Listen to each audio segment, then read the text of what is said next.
Présidente, mes chers collègues, chère Fatima Mogmi. Donc, comme vous le savez, depuis maintenant un an et demi, on a créé ce dispositif de lutte contre les risques qui fonctionne plutôt bien parce que, vous le savez, c'est un demi-million d'euros par an et comme vous pouvez le constater, on a déjà soutenu 47 associations pour 558 000 euros. On en fait passer 19 aujourd'hui. Il y en aura plusieurs en début d'année prochaine.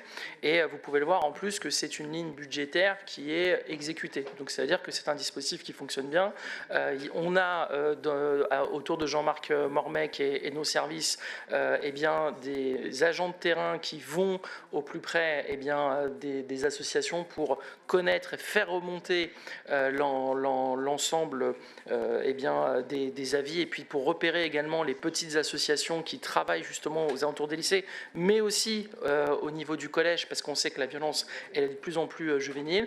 Et donc, vous le savez également, nous, on a mis en place des groupes de travail pour justement sur les RICS qui sont ouverts à tous les élus, même si on en a déjà échangé tous les deux. Il ne faut pas forcément que ce soit ces groupes de travail menés par l'administration, que ce soit politisé. Il y aura un compte-rendu où, bien évidemment, tous les élus seront invités. Vous pouvez aussi, tous les groupes politiques, dont le vôtre, nous faire remonter un certain nombre d'associations qui ne seraient pas dans notre scope pour qu'on les oriente vers l'appel à projet qui, je tiens à le dire, avant c'était 2 fois par an, aujourd'hui c'est ouvert en permanence. Dites-le aussi, ça aussi c'est important, parce qu'on sait que les associations, pour répondre à des appels à projets, à des dates précises, ça peut être compliqué, donc c'est pour ça que pour ces associations on a ouvert plus grand.